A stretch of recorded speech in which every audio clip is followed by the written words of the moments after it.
pada Bapak Ahmad Manfati yang sudah membersamai kita pada siang hari ini. Selamat datang Bapak.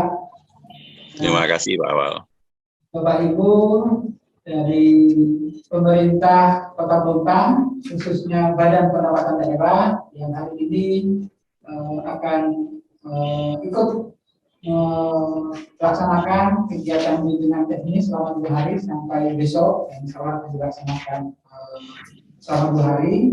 Dan sesi kedua kita hari ini adalah tentang bagaimana strategi peningkatan pajak bumi bangunan.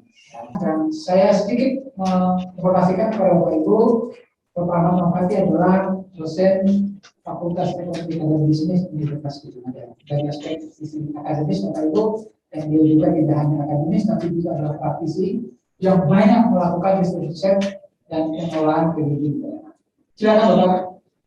Terima kasih Pak Awal. Assalamualaikum warahmatullahi wabarakatuh. Selamat pagi dan salam sejahtera untuk kita semua. Saya senang bisa berbagi bagaimana upaya daerah untuk meningkatkan PAD melalui BPHTB dan PBB. Pajak PBB dengan BPHTB itu adalah pajak yang berdekatan, yang sangat dekat. Dan masalah utama dari BPHTB, biaya balik nama perolehan hak atas tanah dan bangunan, itu adalah NPOP, nilai penjualan objek pajak. Ini masalah utamanya di situ. Kenapa menjadi masalah? Karena sampai sekarang itu NPOP itu belum ada referensi. Masih hanya mengikuti laporan dari orang-orang yang melakukan transaksi. Dan yang namanya pajak, itu kalau bisa ya berkurang. Jadi biasanya orang-orang tersebut tidak melaporkan nilai transaksi yang sebenarnya. Dan kita tidak memiliki referensi tentang NPOP. Jadi kalau misalnya ada transaksi 10 juta, 1 juta per meter, kemudian karena tidak ada referensi harga tanah itu adalah 1 juta per meter, tetapi kemudian melaporkannya jauh dari itu. Sehingga tentu saja banyak BPHTB yang kemudian nihil, karena ternyata jauh di bawah NPOP TKP. NPOP TKP adalah nilai penjualan objek pajak tidak kena pajak. Nah, karena tidak adanya referensi tentang NPOP, maka kemudian banyak daerah yang mengacu NPOP dengan NJOP. NJOP itu adalah nilai jual objek pajak yang merupakan basis dari pajak bumi dan bangunan pedesaan perkotaan. Nah, NJOP ini biasanya nilainya jauh dari harga pasar. Jauh banget dari harga pasar. Jadi misalnya kalau harga pasar di situ 1 juta per meter, mungkin NJOP-nya baru Rp100.000 per meter. Sehingga ketika kita mereferensikan atau transaksi mereferensikan NPOP dengan NJOP, NJOP-nya 100.000, transaksinya 1 juta, kemudian dilaporkan 200.000. Itu sudah lebih dari cukup, merasa lebih dari cukup. Tetapi tentu saja daerah dirugikan, negara dirugikan. Nah ini yang berbahaya. Dan berapa ruginya ya, kalau tadi berarti ruginya banyak. Karena kan harusnya 1 juta, kemudian dilaporkan 200.000, berarti ada 800.000 kali tarif pajaknya. Jadi cukup banyak. Ya, cukup banyak. Nah, ini yang terjadi seperti itu, Bapak. Dan yang kedua, bahwa yang namanya BPHTB tergantung juga pada kondisi ekonomi. Jadi kalau sekarang misalnya kondisinya adalah COVID, kita akan terasa betul bahwa pembelian tanah, pembelian barang-barang yang juga mungkin berkurang. Tidak sama ketika kondisi ekonomi sedang baik. Jadi memang ada mengikuti tren ekonomi seperti apa. Dan ini Kalau kita kemudian memprediksi, ya kita harus memprediksi ekonominya, kemudian dan lain sebagainya. Nah, oleh karena itu, hanya ada dua cara untuk bagaimana kita meningkatkan BPHDB. Yang pertama adalah memperbaiki sistem PBB. Ini jangka panjang. Jadi Bapak di daerah bisa juga memperbaiki basis data PBB. Artinya apa? Artinya kemudian, nah ini, NJOP didekatkan dengan harga pasar. Karena kan NJOP selama ini digunakan sebagai referensi dari NPOP. Jadi kalau sebagai referensi, kalau NJOP didekatkan harga pasar, maka mau jadikan referensi pun tidak masalah.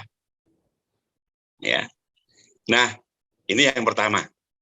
Cuma konsekuensinya adalah ketika NJOP itu didekatkan dengan harga pasar, maka kenaikan PBB-nya wow.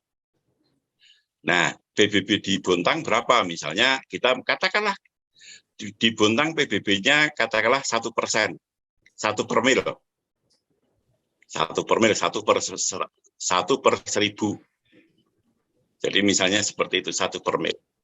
Kalau kemudian harga pasarnya ternyata misalnya 1 juta, kemudian NJOP-nya masih 100.000, didekatkan dengan harga pasar, 1 per mil itu menjadi naik berkali lipat. Dan ini yang membuat nanti semua masyarakat menjerit. Jadi kenaikannya bisa tidak 10%, kenaikannya bisa 1000% lebih.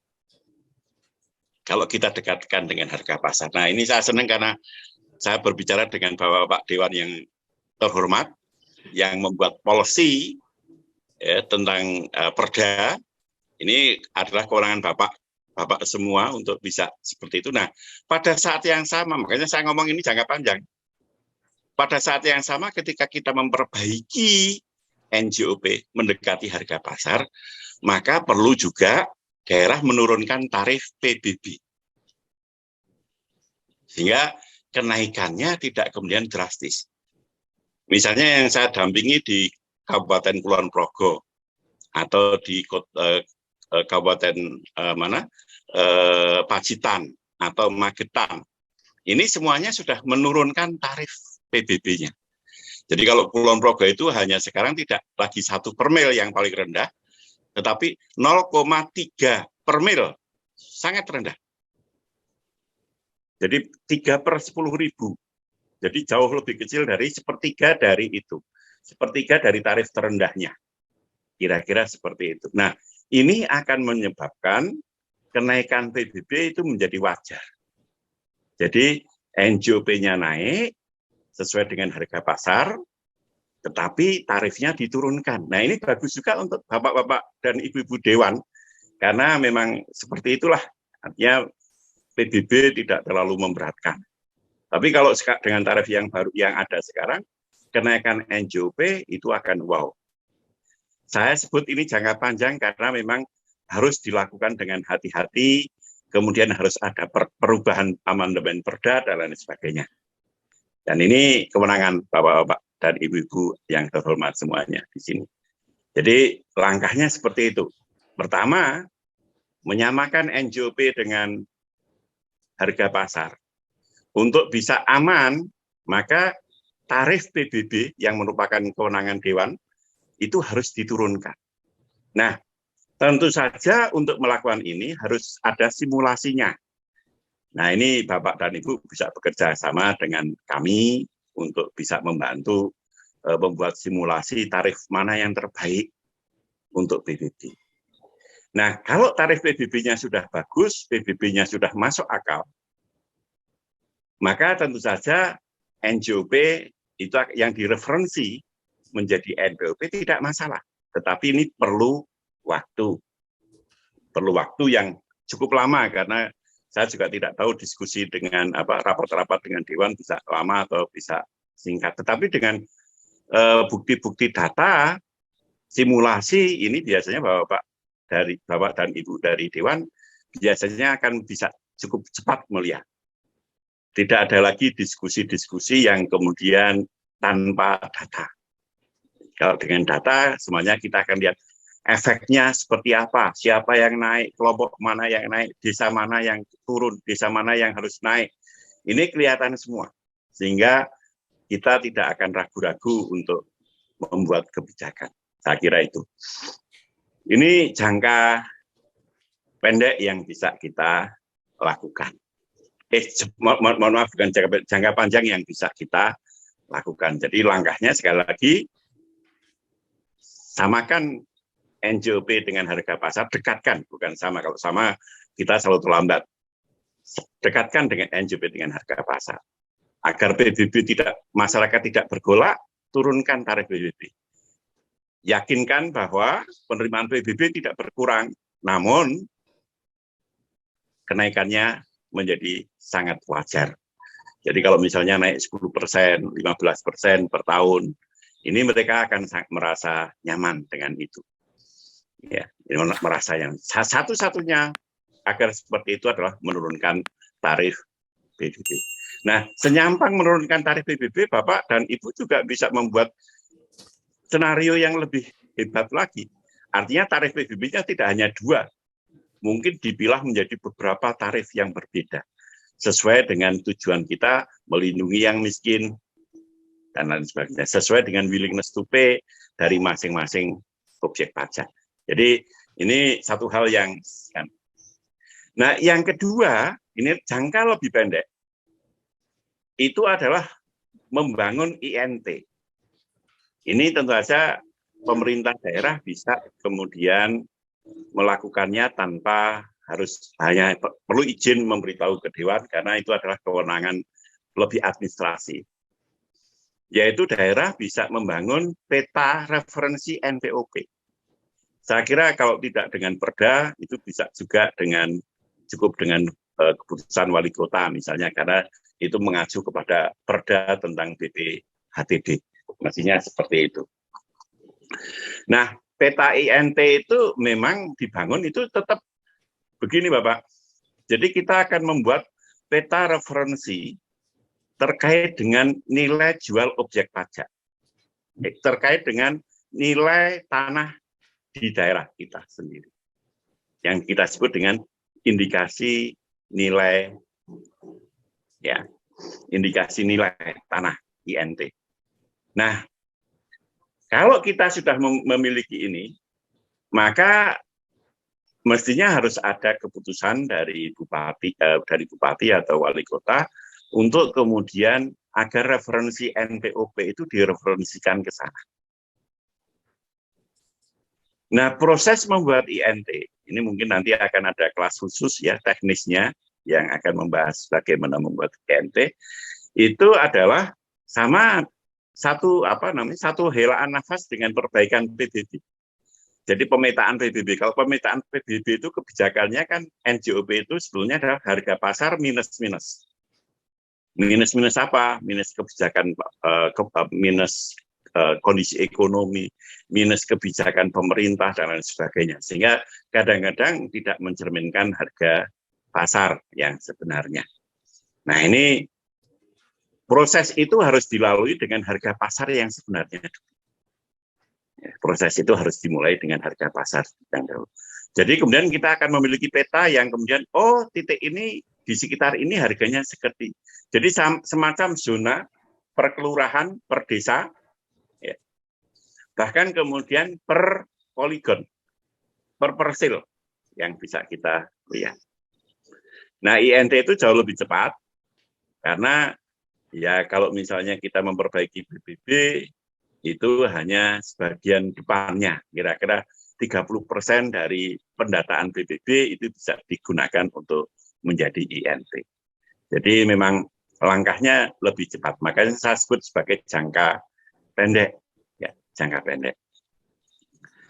Nah, tentu saja yang seperti ini kita harus hati-hati, ya, karena kemudian masyarakat juga kadang-kadang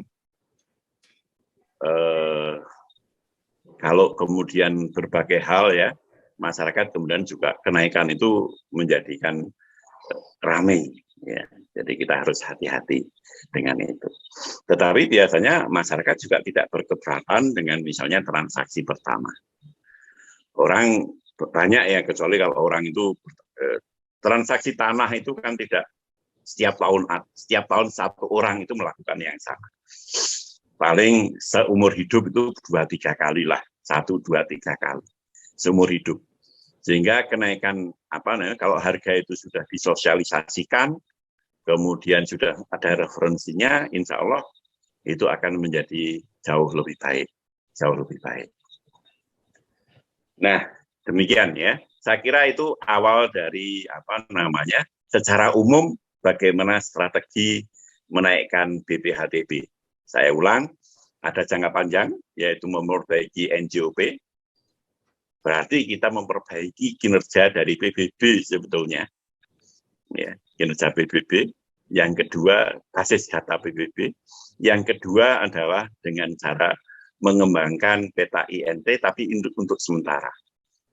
Karena PBB kan harus harus diupdate setidaknya 3 tahun sekali.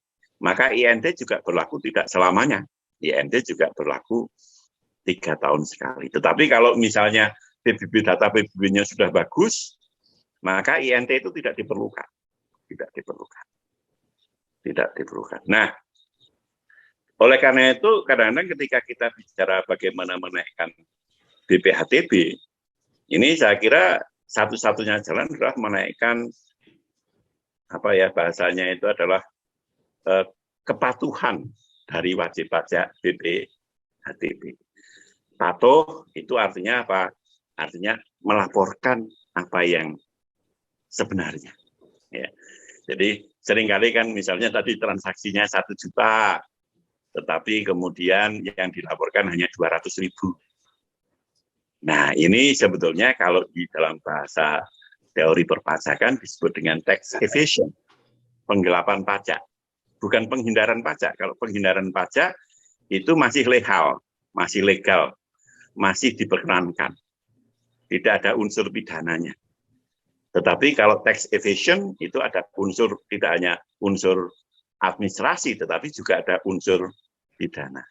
Tidak melaporkan semua atau tidak melaporkan sebagian dari transaksi yang berjalan. Nah, berbahayanya adalah ketika kita kemudian tadi tidak menerima laporan yang tidak semuanya tadi, ini berbahayanya adalah bagi orang yang melakukan verifikasi. Orang yang melakukan verifikasi BPHTB itu separuh tangan, separuh kaki sudah ada di kejaksaan. Karena kamu terima uang atau tidak diterima uang itu sama saja dengan merugikan daerah atau merugikan negara. Jadi misalnya tadi, saya menyetujui memverifikasi pegawainya, pegawai BPKAD misalnya menyetujui memverifikasi bahwa NTOP itu benar 200.000. Padahal harga pasar 1 juta. Nah, ini satu kaki sudah ada di itu. Kecuali kalau dia memang ahli penilai. Nah, beberapa teman nanti yang mengisi workshop ini, saya kira juga ada yang penilai. Nanti silakan ditanyakan. Mereka ada banyak aturan yang harus melekat di situ. Harus ada keahlian, tidak hanya perkiraan.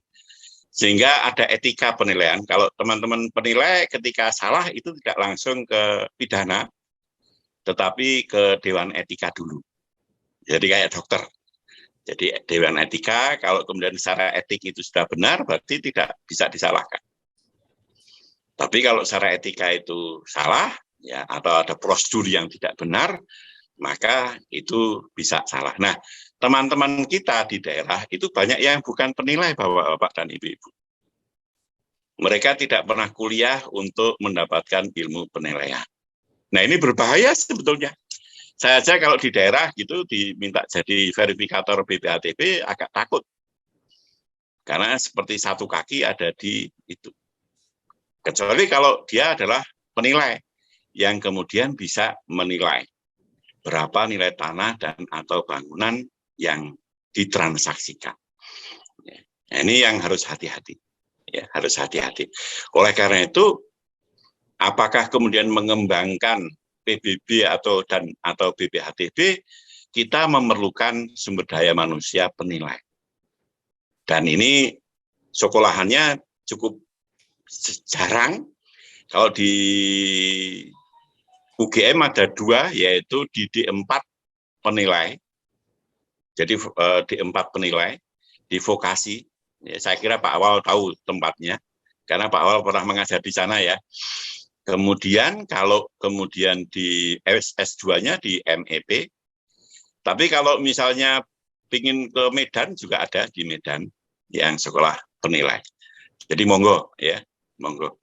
Kalau memang kita harus mengembangkan SDM di penilaian. Nah, jadi apa yang ingin saya sampaikan adalah yaitu kita mengembangkan BPHTB itu sama aja dengan harus didasari pada kemampuan pengembangan PBB. Ya, PBB. Jadi mirip-mirip ya, mirip-mirip. Dulu direktoratnya juga satu, Bapak. Direktorat Jenderal PBB dan BPHTB sebelum BPHTB diserahkan ke daerah tahun 2012. Jadi itu. Nah, mari kita lihat bagaimana mengembangkan PBB. Mohon Pak Awal, teman-teman, slide-nya dibukakan. Ya. Ada 4 pilar yang terkait dengan PBB. Ada 4 pilar ya, strategi PBB. Jadi sekali lagi mengembangkan strategi meningkatkan PBB dan BPHTB itu seperti seperti mata uang. Ya, bolak-balik sama. Bolak-balik sama.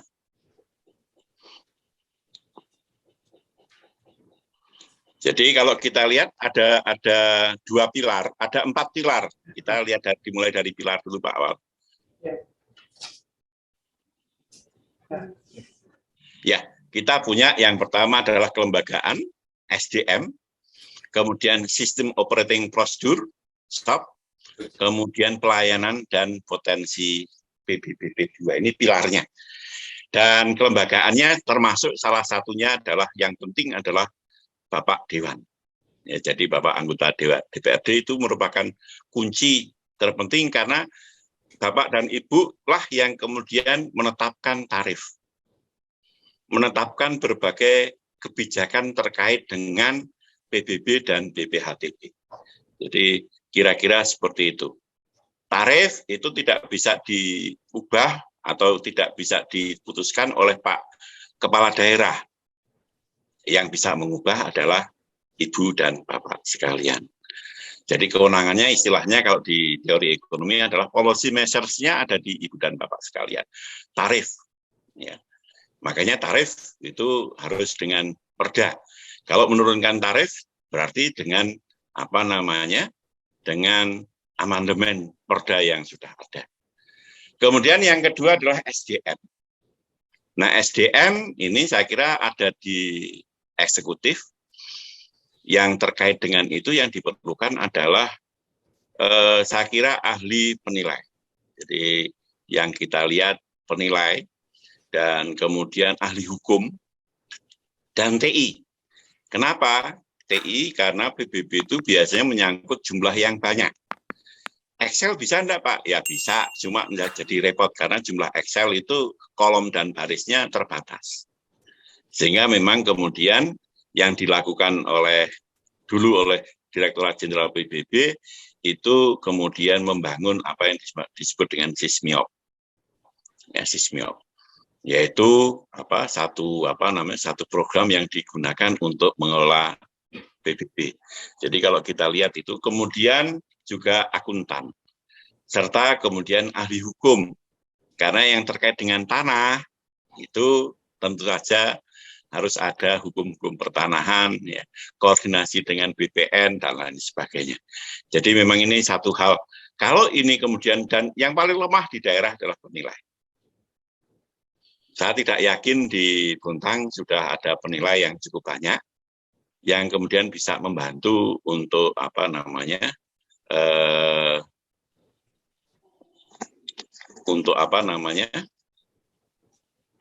untuk mengembangkan atau menilai untuk kepentingan PBB dan BPHTB. Next. Berikutnya adalah pilar SOP. Ini adalah memberikan memberikan kisi-kisi bagi bagi pegawai Pemda, dalam hal ini adalah badan pendapatan, untuk melakukan potensi, untuk melakukan kegiatan dari atau pemungkutan dari pajak bumi dan bangunan. Dan ini memberikan kepastian layanan. Jadi misalnya mengajukan NOP baru berapa lama, prosesnya seperti apa. Kemudian kalau ketika ada perubahan pelayanan, ini cuma standar pelayanan, ini misalnya saya ingin mengubah nama karena salah nama, ada pengurangan, ada keberatan, ini proses. Nah ini semuanya kemudian akan meningkatkan apa yang disebut dengan kepatuhan pajak. Jadi orang kemudian akan lebih patuh, lebih pasti, tidak perlu kemudian harus sehari jadi yang namanya pelayanan. Tetapi ada kepastian, misalnya Pak, untuk pelayanan perubahan nama seminggu, ya monggo. Bahkan kemudian seperti Denpasar itu sudah menggunakan sistem online untuk PBB. Jadi sudah menggunakan sistem online yang kebetulan kami bantu juga di Kota Denpasar, sehingga orang tidak perlu datang ke kantor untuk mengakses, atau kemudian orang SPPT tidak perlu kemudian dicetak berkali-kali, ya. Bahkan SPPT bisa diakses melalui website untuk masing-masing orang. Jadi dan jauh lebih cepat. Tapi untuk perkotaan, kalau yang untuk karena wifi atau kemudian internet di perkotaan jauh lebih baik. Jadi tapi tergantung, kalau memang Bontang sudah terbuka internetnya, saya kira juga bisa seperti itu. Jadi dikembangkan untuk meningkatkan daripada kepatuhan wajib pajak. Next. Nah, pelayanan ini kaitannya adalah hak dan kewajiban. Nah, ini BPHTB, BBB, ini semuanya dikaitkan dengan hak dan kewajiban. Selama ini kita selalu menuntut masyarakat untuk memenuhi kewajibannya. Jadi, kamu pajak itu kewajibanmu loh. Ya. Tetapi kadang-kadang kita lupa bahwa Pemda itu juga punya kewajiban, yaitu memberikan layanan kepada masyarakat. Jadi hak kewajiban itu, hak masyarakat itu adalah mendapatkan pelayanan, kemudian kewajiban Pemda itu memberikan pelayanan. Ketika dengan pajak, maka kewajiban masyarakat membayar pajak, kemudian hak pemerintah untuk mendapatkan pajak. Nah ini yang seringkali kita agak bias, ya, dan ini harus kita kembangkan. Ya. Kemudian juga di dalam pelayanan kita kadang-kadang ini yang seringkali kemudian pemerintah tidak hadir di daerah. Mesti sekarang banyak yang hadir, ya, seperti Kota Jogja itu ternyata juga sekarang sudah mengasuransikan masyarakat yang belum berasuransi. Ya, jadi Kota Jogja itu penduduk yang belum terasuransi kota, ya, itu kemudian diasuransikan oleh Pemkot. Ya, lumayan, artinya yang sudah berasuransi misalnya via kantor, ya, atau kemudian istri dari pegawai itu biasanya sudah masuk BPJS, ya, kemudian yang non itu yang belum masuk, belum terakses. Ini saya kira Pak Awal penduduk kota atau Bantul atau Pak Awal? Sleman, Bapak. Sleman tidak sebanyak itu, ya, tapi tidak sebanyak kota. Ya. Nah ini kemudian pelayanan. Nah pelayanan itu juga kita harus paham, ya. Ini saya sedang ngeluh karena kampung saya tiba-tiba mau membangun bukan gardu, tetapi yang di depan kampung itu kayak gapuro. Iya, jadi kampung saya itu mau membangun gapuro. Saya cuma ngomong, apa ya pantas kondisi seperti ini bangun gapuro. Karena kalau sementara ini mungkin tidak terlalu penting gapuro, yang penting mungkin adalah membantu teman-teman yang sedang kesusahan karena layoff ya, karena itu. Jadi ini yang kayak gini penting ya. Termasuk juga pemerintah harus kita lihat. Ini MPR ngamuk gara-gara ini menjadi contoh yang tidak baik bagi masyarakat. Masyarakat kemudian menjadi tidak patuh. Lah ngapain?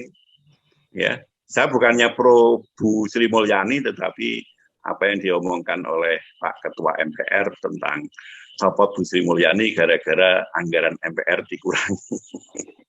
Kita harusnya juga lihat ini apa namanya, ada sense of crisis. Kondisi sekarang itu banyak yang menganggur, di layoff-kan. Mudah-mudahan sekarang sudah revive, sudah mulai bangun. Tetapi kan selama ini banyak pegawai terutama hotel, kemudian kesenian, kemudian yang lain-lain itu tiarap. Ya. Jadi kita harus banyak hotel itu yang sekarang sudah lumayan. Tapi kalau kemarin-kemarin, wow, tidak di layoff, tetapi misalnya seminggu hanya masuk sekali, gajinya juga dasarnya di situ. Jadi sama saja dengan pengangguran, ya, pengangguran. Dan ini mempengaruhi perilaku dari kebijakan pemerintah, itu berpengaruh kepada kepatuhan membayar pajak. Jadi pelayanan itu tidak hanya dari melayani administrasi perpajakan, tetapi juga bagaimana pelayanan pemerintah terhadap masyarakat, termasuk juga sense of crisis. Ya. Jadi kadang-kadang pemerintah pusat juga sama, tidak punya sense of crisis misalnya.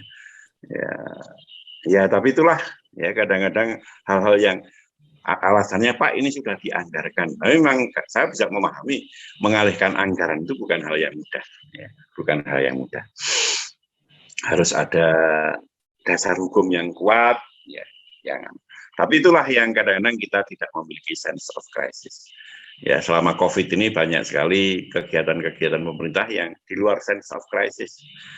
Ya, misalnya menaikkan menaikkan gaji dan lain sebagainya. Ini saya kira perlu kita pertimbangkan. Next, pelayanan. Monggo. Nah, ini yang penting. Yang pertama adalah bahwa banyak daerah tadi yang saya katakan bahwa NJOP kita itu masih jauh dari harga pasar. Padahal ingat, yang tadi saya matur ke Bapak dan Ibu sekalian, bahwa NJOP itu dikaitkan dengan NPOP. Jadi menjadi referensi NPOP. Sehingga kapanpun ketika kita tidak memiliki referensi untuk NJOP, untuk NPOP, maka BPHTB itu ya tidak berjalan. Ya, bahkan ada satu daerah yang kehilangan BPHTB cukup banyak, ya, karena ya dilarang membayar, harusnya membayar, tapi ya secara undang-undang ya, tapi itulah pemerintah kadang-kadang keinginannya luar biasa. Jadi masih secara teoritis belum terangkat. Nah, saya tidak tahu berapa banyak di Bontang, tapi seingat saya waktu saya diskusi beberapa tahun yang lalu, sebelum COVID ya Pak Awal ya. Ya, sebelum COVID, Bapak. Itu kira-kira hanya antara 10-20% dari harga pasar. Waktu diskusi dengan Bapak dan Ibu dari DPKAD. Jadi, bayangkan kalau potensinya segitu, itu artinya apa? Artinya ada kenaikan PBB yang luar biasa. Katakanlah kita main aman, rata-rata 30%. Maka PBB itu bisa naik 300%. 3 kali lipat dari yang seharusnya. Nah, tentu saja itu akan diikuti dengan BPHTB yang naik.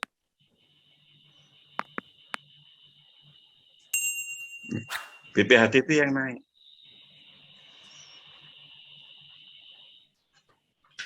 Jadi, luar biasa sebetulnya potensinya. Cuma sekali lagi tadi, bahwa potensi itu kemudian kalau naiknya drastis, misalnya orang naik dalam tahun ini naik 300%, itu biasanya nangis, mengok, akan menimbulkan ketidakpatuhan. Kecuali, nah ini Bapak,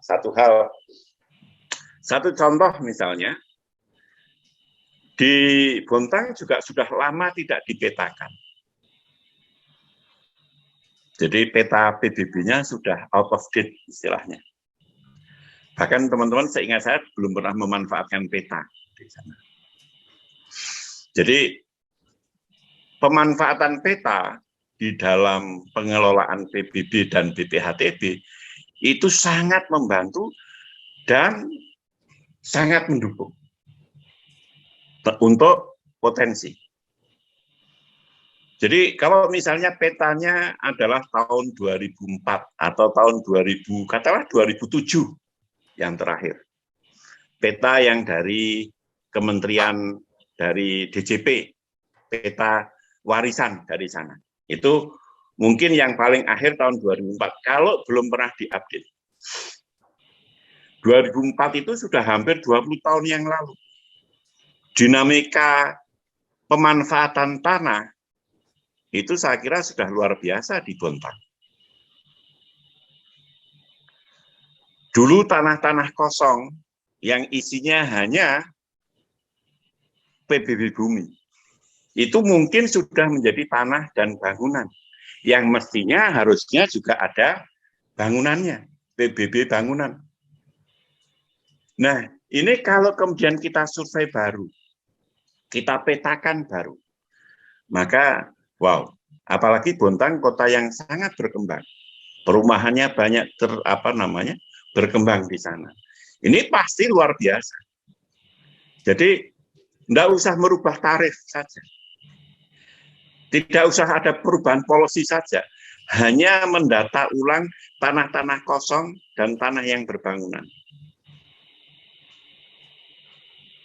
Nah, di dalam pemetaan itu ada beberapa kemungkinan yang ditemukan, Pak, Bapak dan Ibu. Yang pertama adalah peta itu ada poligonnya. Poligon itu berarti persil yang menunjukkan itu. Ada poligonnya. Dan ada notnya. Ada nomor objek pajaknya. Sudah terdata di PBB dan tepat. Tanah kosong, tanah kosong. Tanah berbangunan, tanah berbangunan. Ini yang pertama.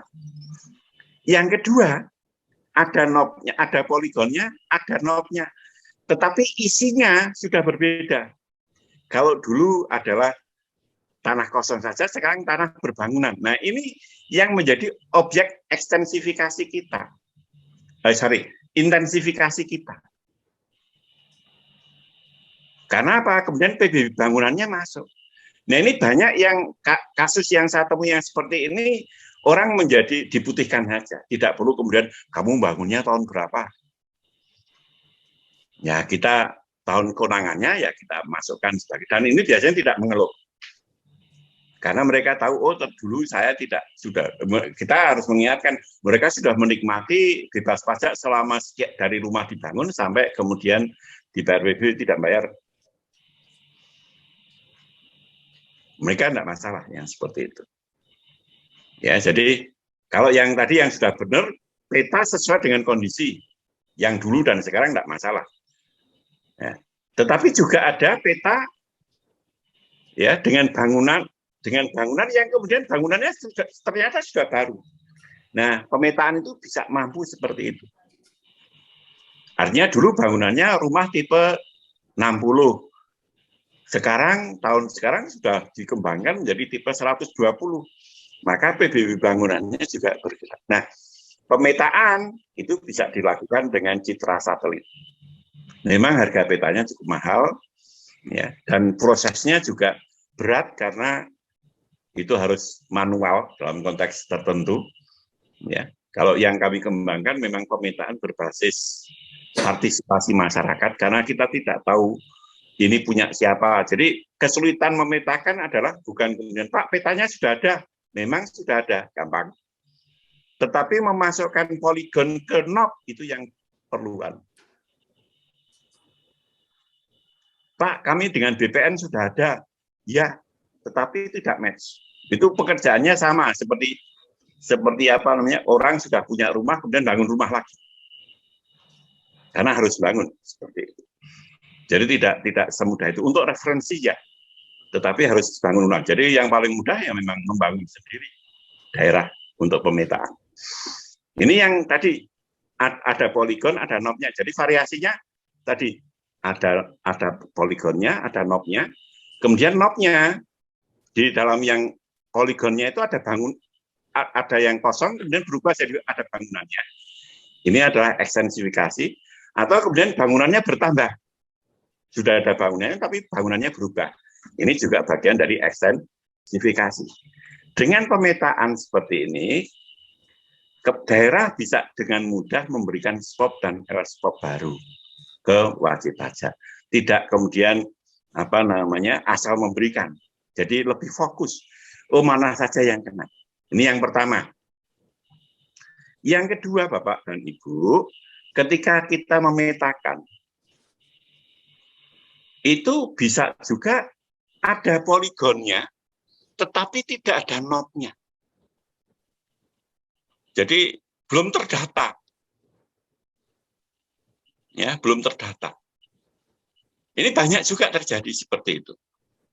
Jadi poligonnya, jadi kalau kadang-kadang kita itu menemukan di sebuah kota, poligonnya ada 340.000. Ternyata yang knob cuma 157.000. Berarti masih ada sekian ratus ribu yang belum terdata. Ini bukan main-main. Nah, ini adalah ekstensifikasi yang bisa kita lakukan. Ya, jadi mereka belum terdata. Kenapa? Misalnya karena pemecahan tanah. Ya. Kemudian yang sudah objek pajak yang sudah dihapus muncul lagi. Nah, ini perlu perbaikan-perbaikan dengan pemetaan. Jadi dengan peta kita akan tahu banyak. Yang tidak ada poligonnya kita sasar. Ini banyak. Tanpa merubah polisi, ini masih administrasi. Tanpa merubah kebijakan tentang tarif. Tidak usah dirubah. Pun akan luar biasa. Ya, jadi coverage-nya, cakupan pajaknya menjadi lebih luas. Jadi Dewan bisa meminta eksekutif untuk kemudian, tolong dipetakan. Nah, ini menentukan potensi kita. Menentukan potensi kita. Ya. Nah, yang terakhir di dalam pemetaan, ini kadang-kadang ada knobnya tapi tidak ada poligonnya. Lucu ya. Ada knobnya tetapi poligonnya tidak ada. Persilnya tidak ada. Nah, ini banyak juga terjadi karena knob yang double. Jadi satu tanah punya beberapa sertifikat, punya beberapa letter C tadi. Ini banyak yang terjadi seperti itu. Ya, tapi tidak sebanyak yang tadi ada persilnya, ada poligonnya, tidak ada knobnya. Tidak sebanyak itu, tetapi ada. Ya. Nah, ini salah satu sumber masalah dari PBB, yaitu piutang PBB. Jadi kalau ada knobnya tetapi tidak ada persilnya, itu pasti sumber piutang. Karena kalau SPPT dicetak kan langsung itu muncul piutang. Nah, itu tidak akan pernah terbayarkan. Sehingga salah satu masalah di dalam PBB yang sekarang kita sedang juga fokus di sana, membantu beberapa daerah terkait dengan bagaimana mengatasi piutang PBB, itu adalah salah satunya itu, yaitu ada knobnya tetapi tidak ada persilnya. Sehingga pemetaan potensi tidak hanya berapa jumlahnya, tetapi lokasinya itu menjadi sangat penting. Ya, tidak. Nah, yang kedua, dengan pemetaan kita bisa mengembangkan intensifikasi, ekstensifikasi secara fokus. Tidak kemudian ngawur. RT aja kita tahu di mana lokasi RT yang harus kita berikan. Tidak hanya desa atau kelurahan, RT. Kita bisa mengembangkan, RT mana, rumahnya di RT mana yang kemudian perlu dikembangkan. Ini saya kira itu. Next, saya kira yang terakhir. Ya. Jadi kalau kita lihat di sini, maka Dewan harus mempersiapkan aturan-aturan terkait dengan misalnya penghapusan piutang. Saya tidak tahu apakah cukup dengan perkada, peraturan kepala daerah atau harus dengan perda ya. Tapi beberapa daerah memang perlu kan. Atau kalau misalnya seperti itu perda pajaknya, pajak daerahnya, apakah perda itu dimungkinkan untuk dibuka penghapusan piutang. Jadi itu.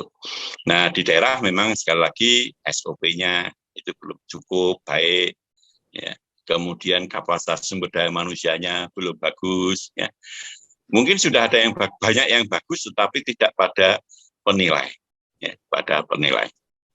Kemudian update data, ini yang perlu dilakukan, ini yang kemudian tadi saya katakan kita perlu juga untuk menaikkan NJOP, ya, mengupdate NJOP agar sesuai dengan harga pasar, karena itu jadi referensi dari BPHT.